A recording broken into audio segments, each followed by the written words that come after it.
Bismillahirrahmanirrahim. Assalamualaikum warahmatullahi wabarakatuh. Innal hamdalillah nahmaduhu wa nasta'inuhu wa nastaghfiruh wa na'udzu billahi min syururi anfusina wa sayyiati a'malina. Man yahdihillahu fala mudhillalah wa man yudlil fala hadiyalah.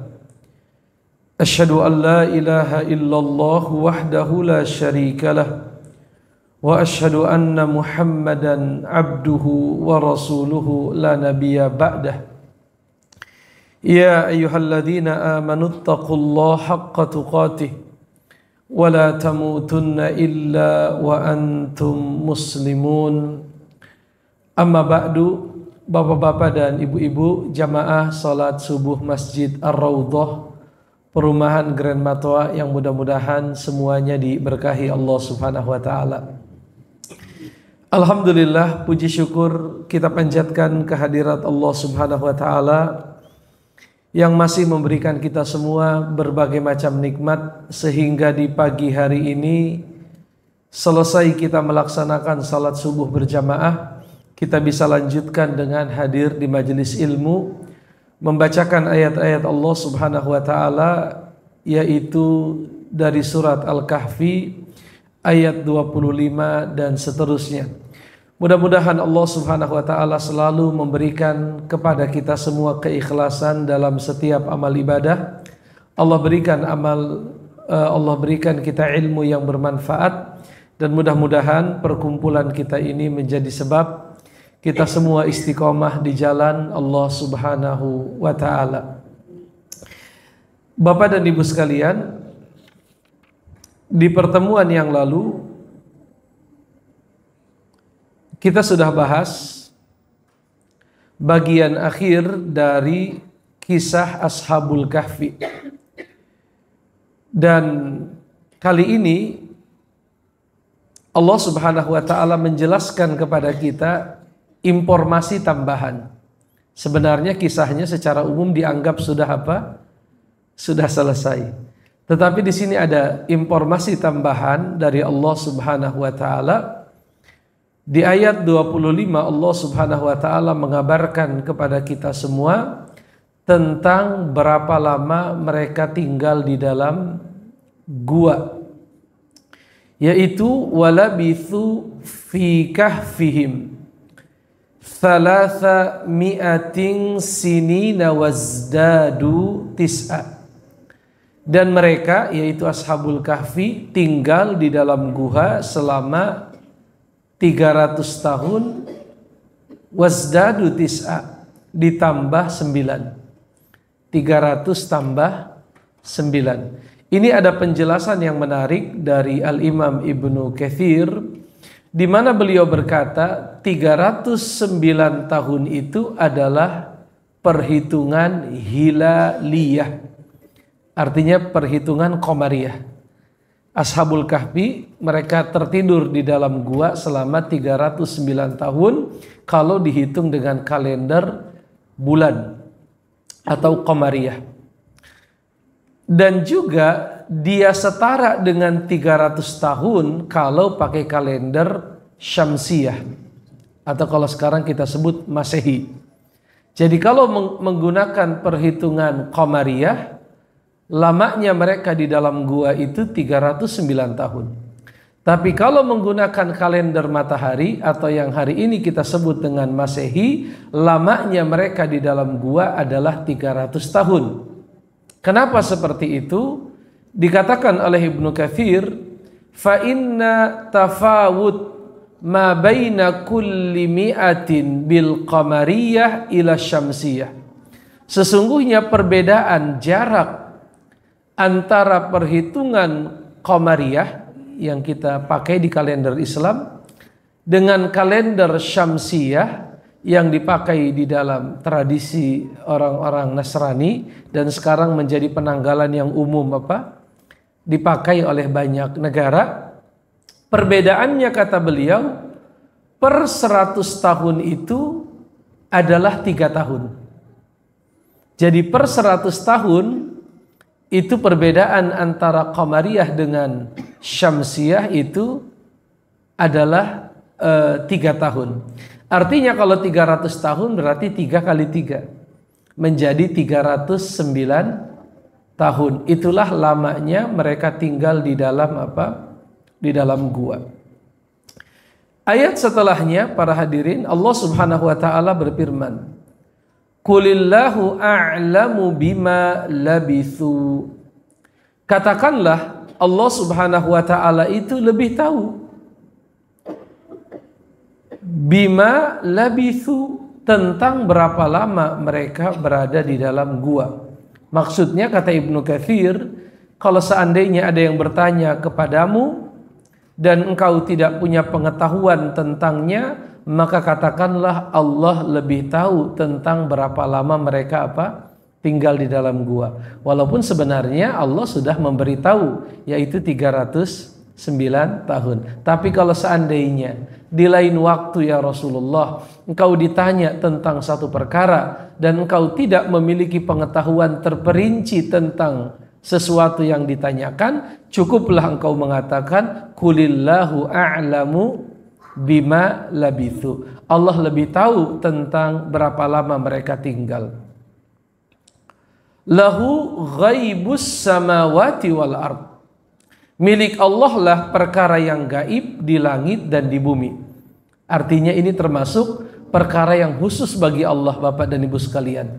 Tidak ada seorang manusia pun, bahkan malaikat pun, ataupun jin, bahkan Rasul sekalipun, tidak ada yang mengetahui perkara gaib di langit dan di bumi. Bahkan Nabi Muhammad, Bapak dan Ibu, tahu atau tidak perkara gaib? Tidak tahu. Kalau beliau tahu perkara gaib, tidak akan kalah dalam perang Uhud misalnya. Kalau beliau tahu perkara gaib, beliau tidak akan menggunakan baju perang, baju zirah, sampai beberapa lapis dalam peristiwa Fathu Makkah. Kalau seandainya beliau tahu perkara yang gaib, beliau tidak akan bersusah payah berdakwah, mengajak pamannya sampai detik-detik terakhir pamannya menghembuskan napasnya yang terakhir. Tapi Rasulullah SAW tidak tahu perkara yang gaib. Yang dia tahu yang baik dikerjakan, yang baik disampaikan, manusia diajak kepadanya, pada akhirnya hasilnya itu dikembalikan kepada siapa Pak? Allah. Bahkan malaikat, Bapak dan Ibu, apakah malaikat tahu perkara yang gaib? Hukum asalnya tidak. Kalaupun mereka tahu perkara yang gaib, sebatas informasi terbatas yang diberikan oleh siapa? Oleh Allah Subhanahu wa ta'ala. Jin, seandainya mereka mengetahui perkara yang gaib, mereka tidak akan berada di dalam kehinaan dalam waktu yang lama, padahal Nabi Sulaimannya sudah meninggal.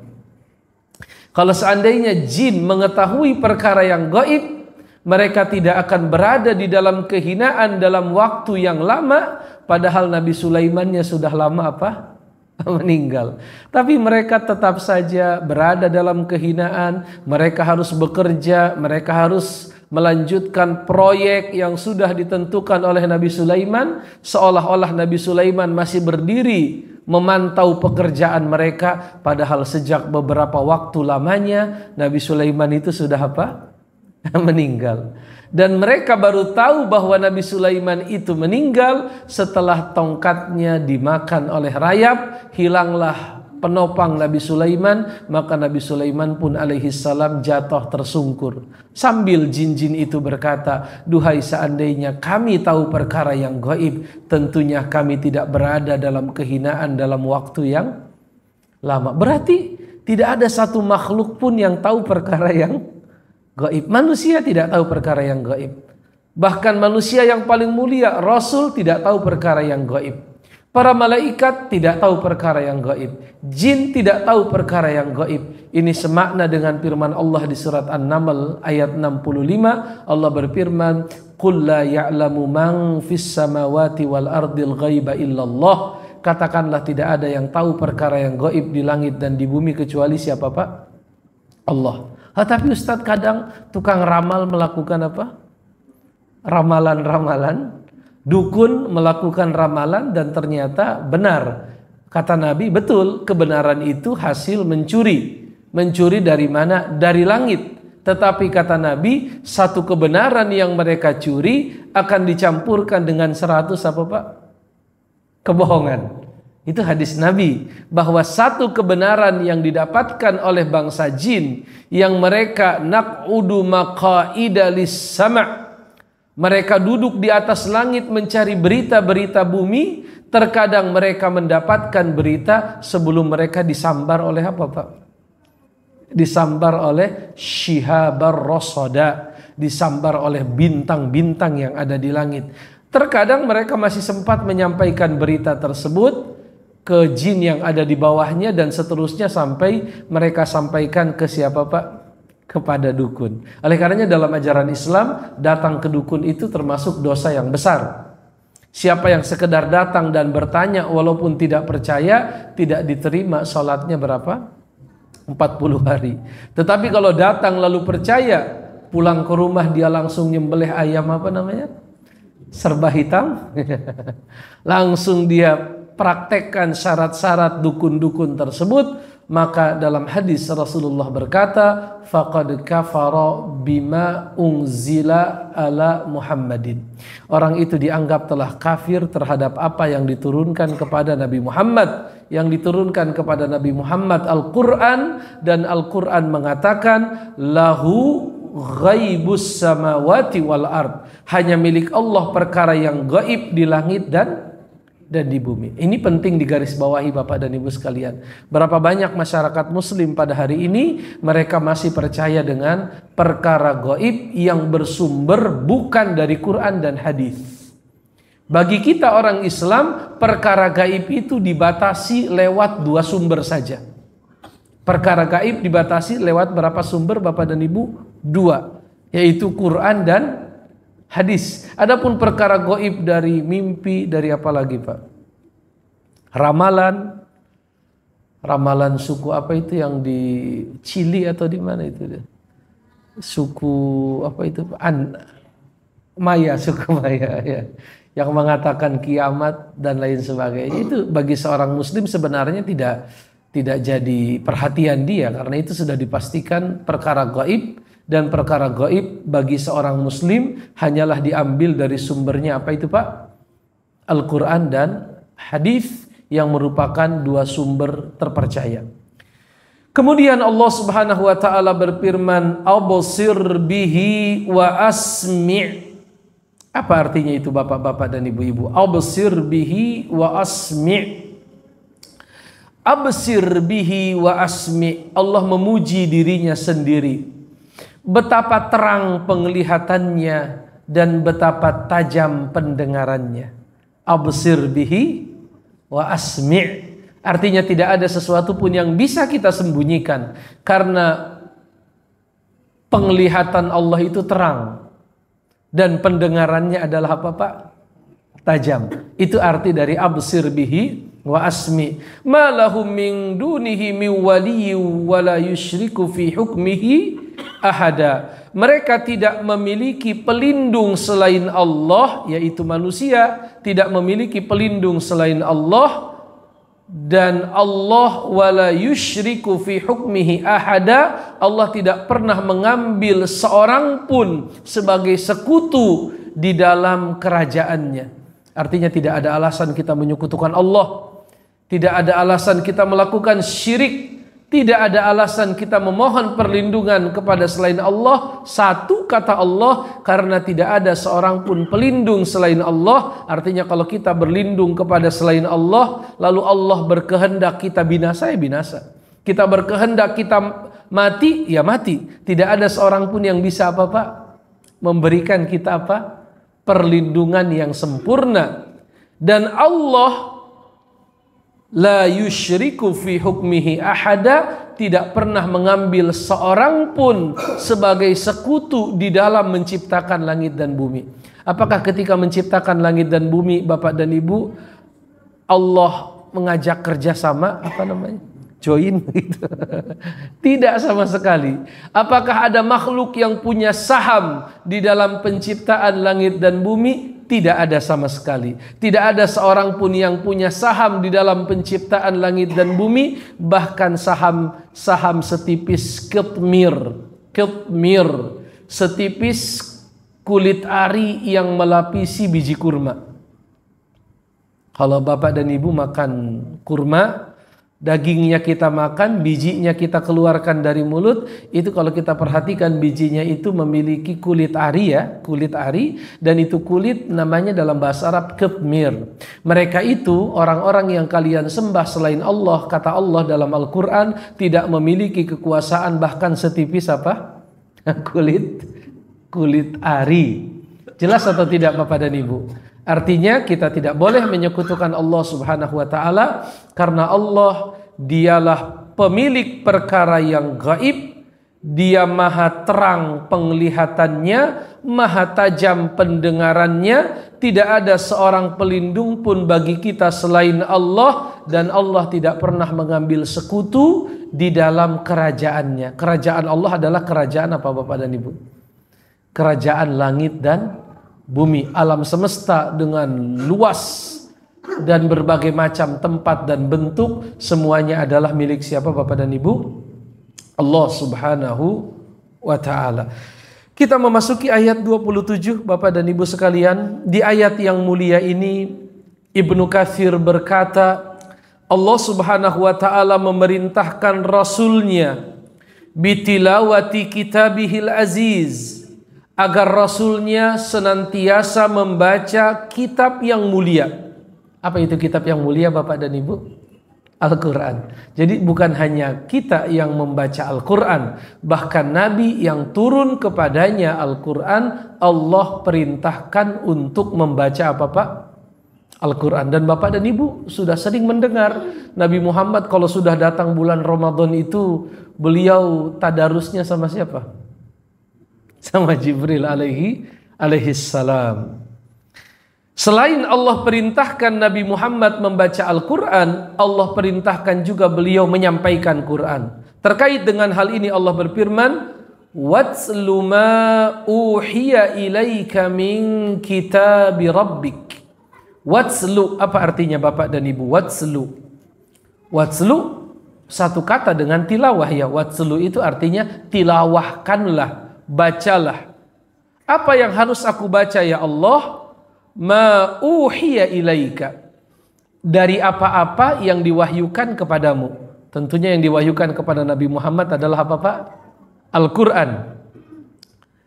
La mubaddila li kalimatih, tidak ada yang dapat mengubah kalimat-kalimat Allah. Tidak ada Pak.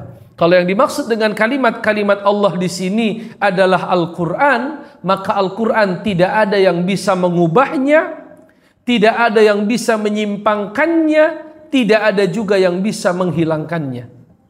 Kenapa begitu Bapak dan Ibu? Kenapa Al-Quran tidak bisa diubah, tidak bisa disimpangkan, tidak bisa juga dihilangkan? Ada yang tahu alasannya kenapa? Selain karena dia kitab yang terakhir, Allah punya kehendak dia menjadi kitab yang terakhir. Setelahnya tidak ada lagi kitab, dia juga kitab untuk seluruh manusia. Dan alasan yang paling besar, karena Allah yang telah menjamin, dia yang menurunkan Al-Quran, dan dia yang akan menjaga Al-Quran. Apakah penjagaan itu bisa kita saksikan pada hari ini Bapak dan Ibu? Di banyak negeri, beberapa hari yang lalu saya lihat postingan di Turki, ada ratusan anak di salah satu kota di Turki, mereka melakukan pesta hatam Al-Quran. Hatam di sini maksudnya hatam menghafal, hatam dalam menghafal Al-Quran. Beberapa hari yang lalu saya lihat juga di salah satu kota di Syria, ada ratusan remaja dalam satu kegiatan, mereka melakukan pesta hataman menghafal Al-Quran. Jangankan di Syria, jangankan di Turki, di negeri kita pun ya banyak anak-anak yang usianya belum sampai balik, tetapi mereka sudah menyelesaikan hafalan Al-Quran. Dan itu adalah bukti bagaimana Allah menjaga kitab yang dia turunkan. Oleh karenanya dia berfirman, la mubaddila li kalimatih, Tidak ada yang dapat mengubah kalimat-kalimat Allah. Walang tajida min dunihi multahada. Dan kalian tidak akan mendapatkan tempat berlindung selain kepada Allah. Tidak ada tempat berlindung kepada siapa, Pak? Selain kepada, walaupun kita bersembunyi di apa itu? Burujim musyayyadah. Apa itu burujim musyayyadah? Kita bersembunyi di gedung yang paling kokoh. Di mana tempat yang paling kokoh di bumi ini, Pak?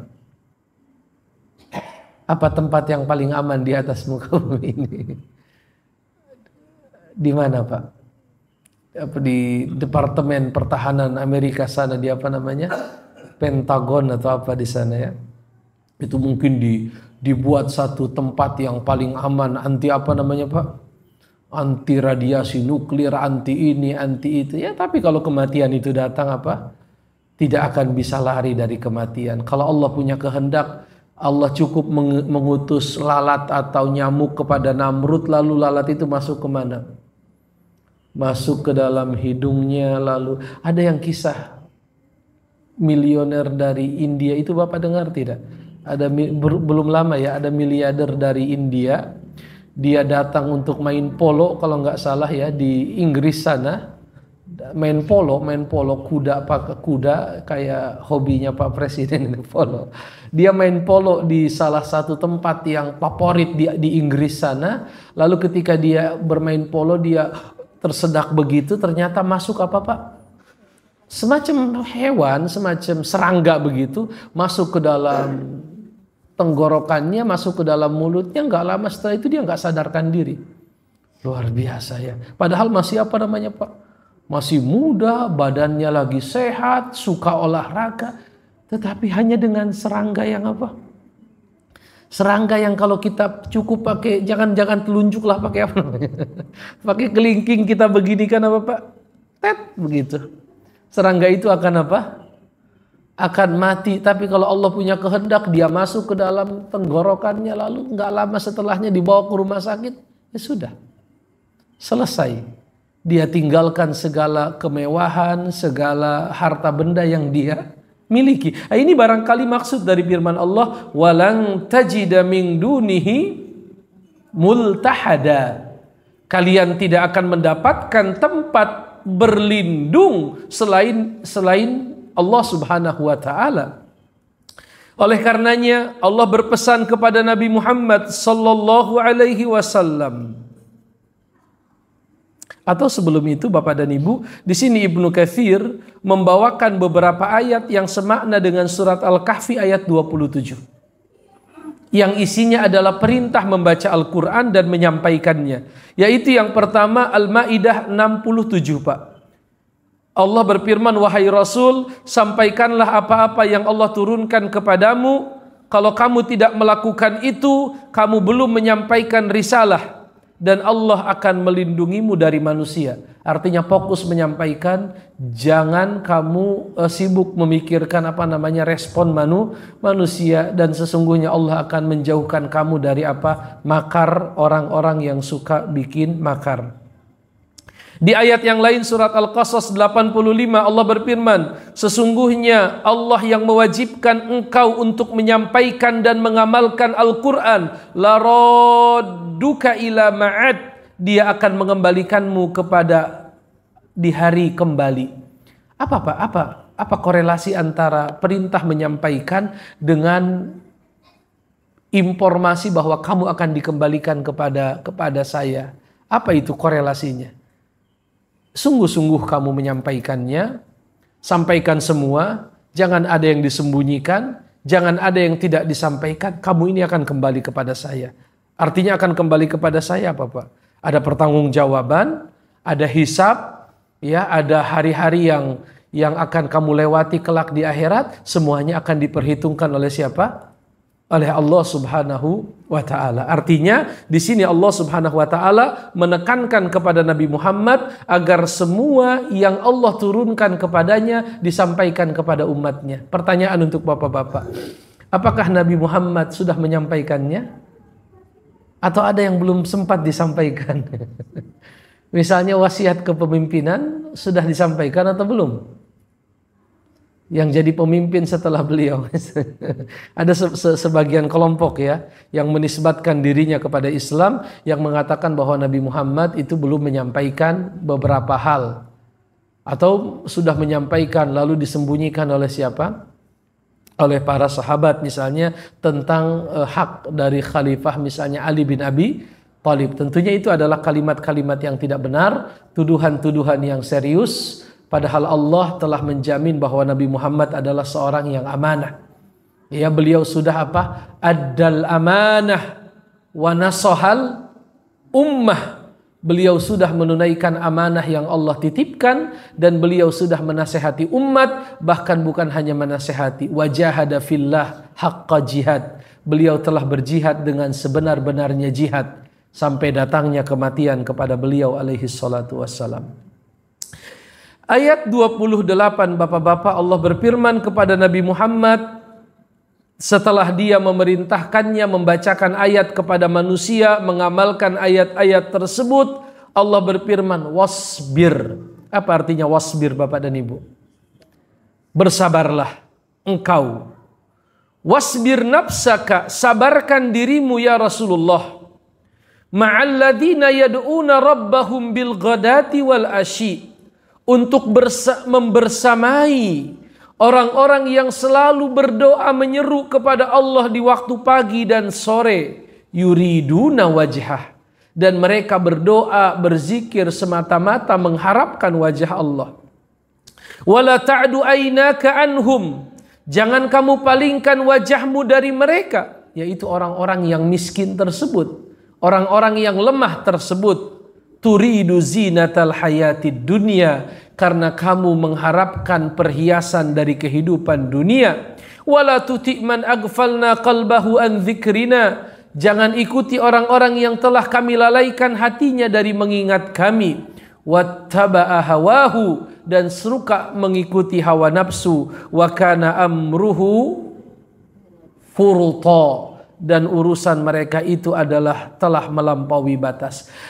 Di dalam menjelaskan ayat ini, Ibnu Katsir berkata, maksudnya adalah duduklah engkau ya Rasulullah bersama orang-orang yang rajin berzikir kepada Allah, rajin mengucapkan tahlil, rajin mengucapkan tahmid, rajin mengucapkan tasbih, rajin mengucapkan takbir, yang selalu meminta memohon kepada Allah pagi dan sore, yaitu di antara hamba-hamba Allah, baik mereka itu orang-orang fakir ataupun orang-orang kaya, orang-orang kuat ataupun orang-orang lemah.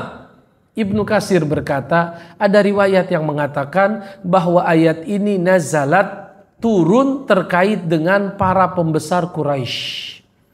Ayat ini turun terkait siapa, Bapak dan Ibu? Para pembesar. Ada apa dengan para pembesar Quraisy? Mereka datang kepada Nabi sambil bilang, kami mulai tertarik untuk duduk-duduk ngobrol sama kamu. Tapi sebelum kami ngobrol, ada syaratnya. Apa itu syaratnya? Itu orang-orang seperti Bilal, Ibnu Mas'ud, Ammar bin Yasir, Khabbab ibnil Arad, dan sahabat-sahabat yang itu tuh, yang apa namanya, yang enggak seapan dengan kami, enggak selevel, enggak sekupu. Mereka orang-orang yang budak, mantan budak, orang-orang yang miskin, orang-orang yang tidak terpandang, itu singkirkan dulu. Kalau nanti mereka sudah engkau singkirkan, baru kami apa namanya, mau ngobrol, mau apa namanya kalau zaman sekarang, diskusi, atau mungkin negosiasi dan lain sebagainya. Ayat ini disebutkan adalah turun atas para pembesar Quraisy, kata Ibnu Katsir, yang mereka minta duduk bersama Nabi, tetapi dengan syarat Nabi tidak boleh duduk dengan orang-orang yang du'afa. Apa itu du'afa? Orang-orang yang lemah, seperti Bilal, seperti Ammar, seperti Suhaib. Bilal mantan budak yang dibebaskan oleh sahabat Abu Bakar As-Siddiq. Ammar sama, beliau juga mantan budak. Suhaib juga seorang yang apa namanya, seorang yang dianggap rendah oleh orang-orang musyrikin. Suhaib namanya Ar-Rumi. Begitupun Khabbab. Khabbab tadi sudah kita sebutkan Ibnil Arad, seorang sahabat yang disiksa oleh tuannya dengan cara, Khabbab itu kalau Bapak nanti baca kisahnya, Khabbab itu seorang pandai besi, Pak. Seorang apa? Pandai besi. Kalau pandai besi kan di rumahnya ada bengkel. Bengkel itu ada batu semacam apa, kayu-kayu tertentu yang dibakar untuk memanaskan apa namanya, besi, kemudian besinya dibentuk. Disebutkan bahwa Khabbab itu didatangi oleh tuannya, lalu dia di apa namanya, dijatuhkan ke atas bara tersebut, dan bara itu sampai mati, terkena ya lemak-lemak yang mencair dari punggungnya. Itu di zaman Khalifah Umar. Satu ketika Umar bilang, wahai Khabbab, tunjukkan punggungmu itu di hadapan manusia. Maka punggungnya dibuka, terlihat hanya tersisa seperti tulang-tulang yang dilapisi oleh kulit yang tipis.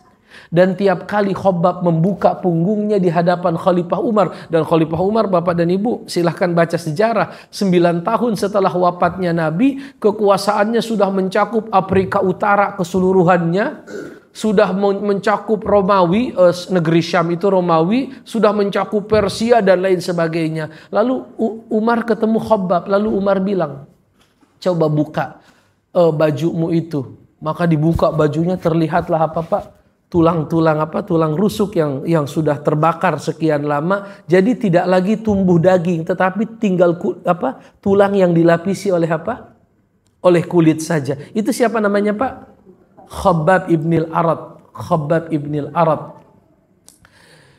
Para pembesar Quraisy itu meminta agar Rasul menjauh dari para du'afa. Siapa itu du'afa? Bilal, Ammar, Suhaib, Khabbab ibni Mas'ud.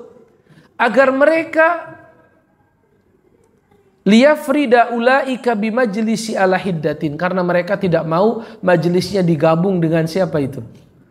Dengan orang-orang yang mereka anggap apa Pak? Tidak selevel dengan mereka. Maka disebutkan Bapak-bapak dan Ibu-ibu, disebutkan sempat ada pikiran di dalam pikiran Nabi seperti lintasan begitu. Sempat ada lintasan di pikiran Nabi. Apa lintasannya Bapak dan Ibu? Ya sudahlah, kamu pinggirin dulu mereka sebentar.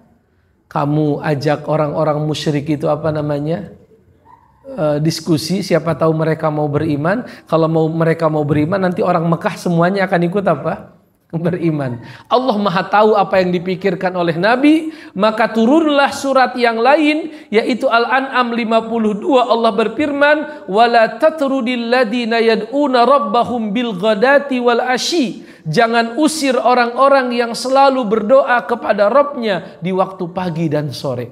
Berarti sempat terlintas di pikiran Nabi apa Pak? Udahlah, untuk kemaslahatan dakwah, ini kemaslahatan yang paling besar. Sementara orang-orang miskin itu apa namanya?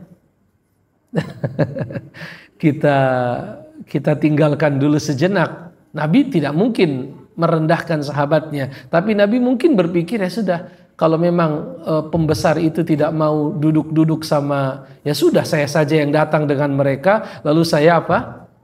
Saya berbincang, diskusi dan lain sebagainya. Tetapi Allah tidak mau itu dilakukan oleh Nabi. Ya jangan sampai itu jadi apa namanya Pak? Bahasa itunya jadi presiden.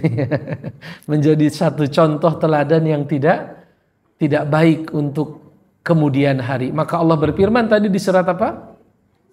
Al-An'am 52, wala tatrudil ladina yad'una rabbahum bil ghadati wal ashi. Ini mirip dengan yang sedang kita baca. Kalau di surat Al-Kahfi kan bunyinya wasbir nafsaka ma'al ladina yad'una rabbahum bil ghadati wal ashi. Kalau yang di surat Al-An'am kalimatnya bukan wasbir, tetapi wala tatrud. Jangan kalian usir, jangan kamu usir wahai Rasulullah mereka yang selalu istiqamah berdoa kepada Allah di waktu pagi dan di waktu sore. Maksudnya sudah nggak masalah, kalaupun pada akhirnya orang Mekah itu tidak mau beriman, lebih baik kamu fokus dengan yang mau beriman. Kalaupun mereka mau beriman, boleh. Tetapi jangan sampai keimanan mereka bersyarat.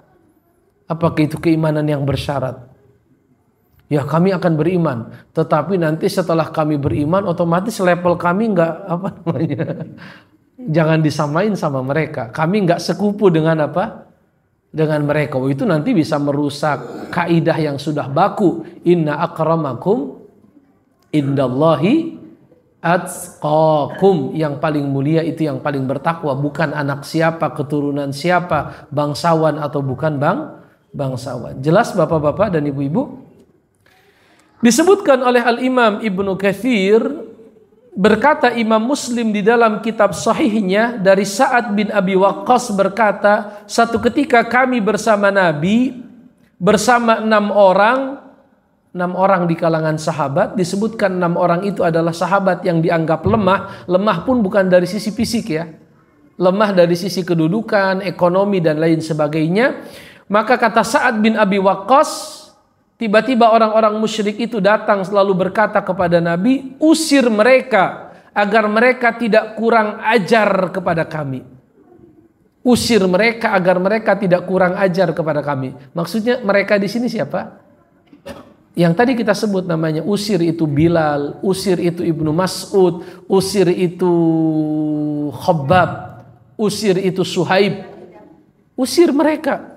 Nanti kalau kita terbiasa duduk satu meja sama mereka, duduk satu majelis sama mereka, nanti mereka kurang ajar sama kita. Itu kata siapa itu? Kata siapa Bapak dan Ibu? Kata orang musyrik. Ini hadisnya sahih riwayat Imam Muslim. Orang musyrik itu datang kepada Nabi lalu berkata apa? Utrut haula, usir dulu mereka itu. La yajtari'una alaina. Nanti kalau kita biasa bermajelis dengan orang-orang lemah, mereka jadi kurang ajar kepada kita. Sa'ad bin Abi Waqqas berkata, saat itu aku bersama Ibnu Mas'ud, Bilal dan yang lainnya.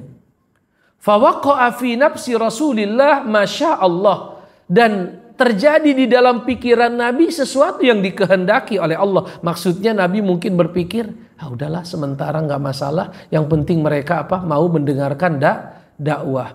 Maka Allah pun menurunkan ayat yang tadi kita baca, yaitu di surat Al-An'am ayat 52, yang maknanya sangat mirip dengan surat Al-Kahfi 28, yaitu janganlah kalian mengusir orang-orang yang berdoa kepada Rabbnya di waktu pagi dan sore, yang mengharapkan wajah Allah Subhanahu wa ta'ala. Dan itu mirip dengan firman Allah di surat Al-Kahfi lanjutannya, wala ta'du aynaka anhum turidu zinatal hayatid dunia, dan jangan kamu palingkan wajahmu dari mereka, dari orang-orang miskin.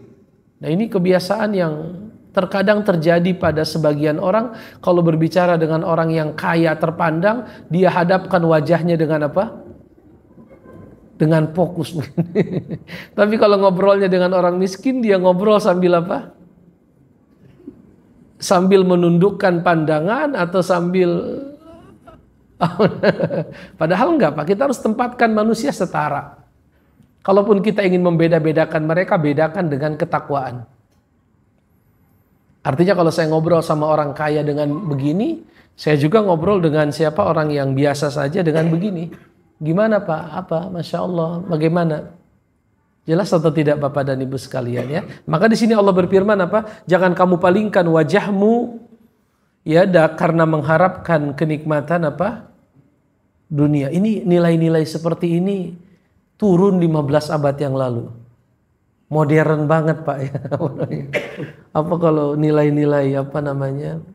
Nilai-nilai kemanusiaan, nilai-nilai penghargaan kepada apa manusia, itu Islam itu sangat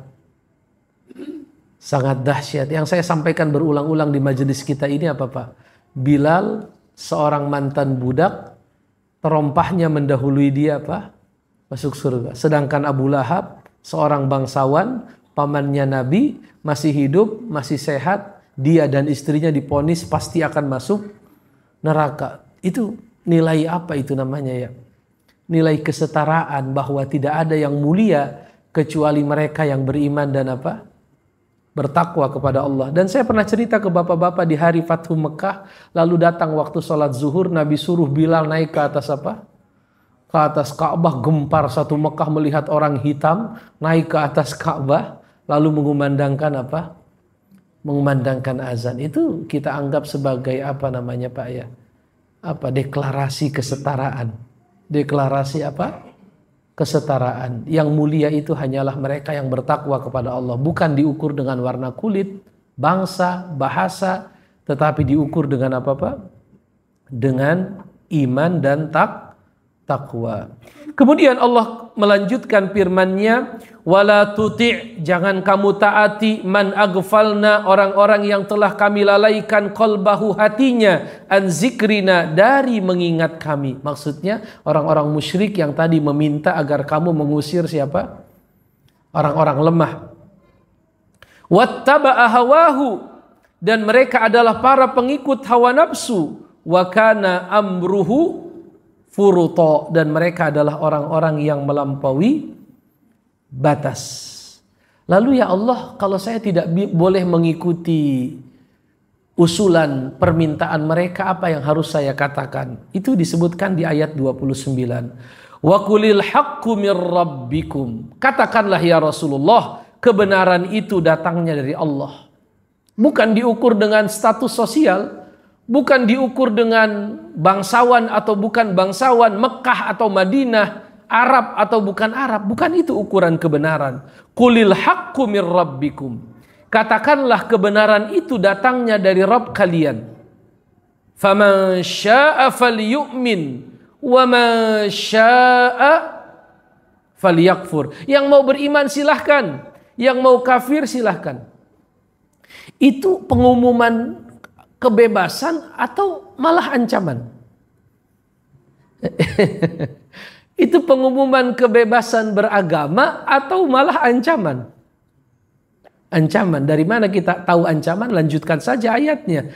Inna a'tadana lizzalimina naran ahata bihim suradiquha. Sesungguhnya kami telah mempersiapkan untuk orang zalim, yaitu api neraka yang gejolaknya ahata bihim, akan mengepung mereka. Ini kadang masyarakat kita hanya mengambil potongan ayat ya. Sebagian orang juga ngambil potongan ayat la ikraha fiddin, titik sampai di situ. Padahal itu ayat yang sifatnya ancaman, karena ada ayat lanjutannya, qad tabayyana ar-rusydu minal ghayy. Tidak ada paksaan dalam agama, bukan karena semua agama benar, bukan karena kita bebas memilih apa yang kita inginkan, tetapi qad tabayyana ar-rusydu minal ghayy, tapi karena sudah jelas mana petunjuk dan mana kesesatan, dan Allah sudah berikan kita akal, Allah sudah utus nabi dan rasul. Sama kayak ayat ini Pak. Siapa yang mau beriman, beriman. Siapa yang mau kufur, kufur. Sebagian orang bacanya cuma sampai situ. Padahal ada lanjutannya.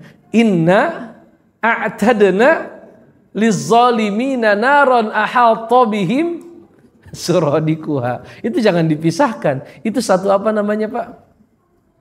Satu paket. Nggak bisa kita bilang oh, faman sya'a falyu'min wa man sya'a falyakfur. Lanjutkan ayatnya. Ayatnya berisi ancaman. Sesungguhnya kami telah mempersiapkan untuk orang-orang zalim tersebut api yang gejolaknya ahata bihim, akan mengepung mereka.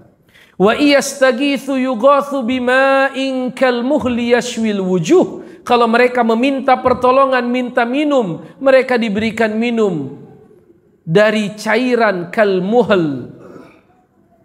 Kalmuhl, apa itu muhl Pak? Di sini ditafsirkan muhl, kata Ibnu Abbas, adalah air yang kental seperti minyak yang panas ya. Mujahid berkata dia seperti cairan seperti darah dan nanah. Dan banyak pendapat terkait dengan kalmuhl yashwil wujuh, yang kalau kita mendekat saja wajah kita hangus dibikinnya. Saking apanya berarti itu Pak? Saking panasnya. Ada minuman yang kalau kita ngedekatkan wajah kita akan apa? Akan hangus dibikinnya.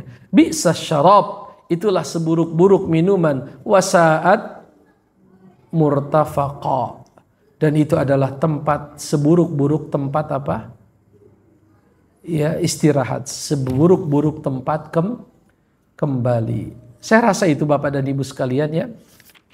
Hari ini alhamdulillah kita dapat berarti 5 ayat. Dari ayat 25 sampai dengan ayat 29. Berarti di pertemuan yang akan datang, insya Allah kita memasuki ayat 30. Kita memasuki ayat 30. Allah alam bissawab. Saya kembalikan ke Pak Asep.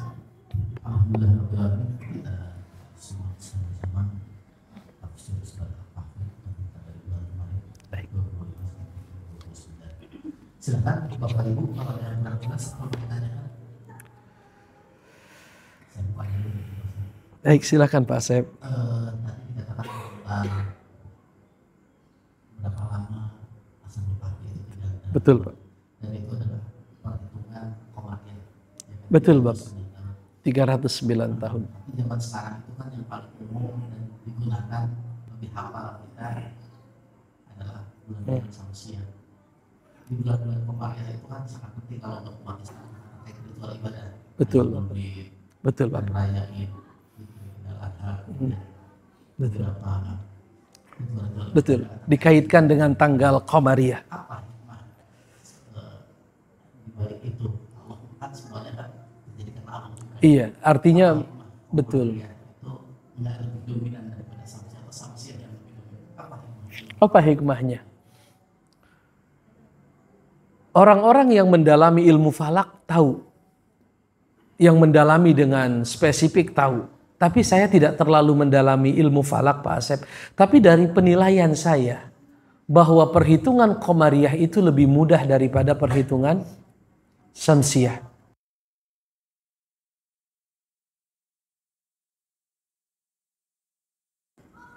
Mereka tahu tanggal 1 Zulhijjah itu ketahuan dari hilal. Mereka tahu tanggal 15 itu kapan. Mereka tahu tanggal 13, 14, 15, tanggal 16 dan selanjutnya karena itu terlihat. Tapi kalau matahari tiap hari kita lihat ya bentuknya. Betul atau tidak?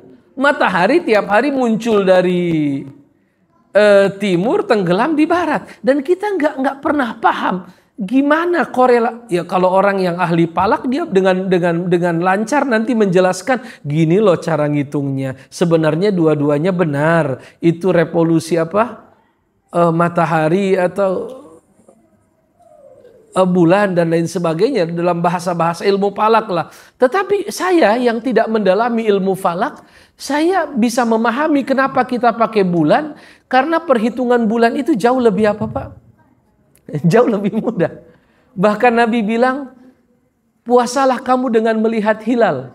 Berbukalah kamu dengan melihat hilal. Kalau nggak kelihatan, sempurnakan bulan sebelumnya jadi 30. Artinya nggak perlu orang jago apa? Jago hisab, jago matematik. Nggak perlu dia jago menghitung posisi apa? Posisi matahari, pakai derajat ini, pakai posisi lintang utara, lintang selatan, pakai macam-macam. Nggak perlu. Cukup apa Pak? Oh ini sekarang tanggal 29 Sya'ban. 29 Sya'ban misal ya. Yuk kita ke pinggir laut. Yuk kita ke gurun pasir untuk melakukan observasi pemantauan apa? Hilal. Masya Allah, qadarullah mendung. Ya, gimana dong? Kita hitung pakai matematika atau enggak. Sempurnakan saja bulan kemarin jadi. Kesederhanaan Pak. Jadi Qamariyah itu lebih apa Pak? Walaupun mungkin nanti kalau yang menjelaskan orang falak lain cerita. Artinya mungkin akan lebih apa? Akan lebih mendalam tentang apa keunggulan apa Pak? Dan juga mungkin salah satu keunggulannya itu kalau di perhitungan Masehi ada apa istilahnya Pak? Kabisat apa namanya tahun-tahun yang memang ada harus ditambah beberapa hari yang. Tapi kalau Qamariyah tidak mengalami itu, dia istiqomah saja 29 dalam hadis Nabi berkata 1 bulan itu begini. Maksudnya 30 hari. Atau dalam riwayat begini. Maksudnya 29 hari. Mungkin itu Pak Asep hikmahnya ya. Sehingga Allah yang maha sempurna hikmahnya menentukan penanggalan Islam itu adalah Qamariyah. Allah alam bissawab. Silakan Bapak Ibu kalau ada yang kurang jelas atau mau ditanyakan. Atau sudah jelas semua? Sepertinya sudah jelas Pak Asep. Dan sekarang memang subuhnya agak cepat ya. Maju lagi. Kita sekarang ada di Rabiul Akhir. Rabiul Akhir, baik. Puasa lagi insya Allah, mudah-mudahan dikasih sehat sama Allah Subhanahu Wa Ta'ala.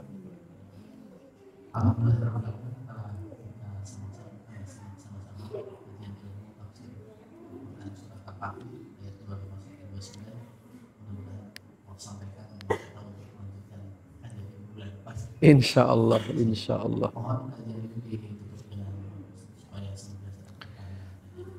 Baik Bapak-Bapak, mari kita memohon meminta kepada Allah kebaikan dunia dan juga kebaikan akhirat.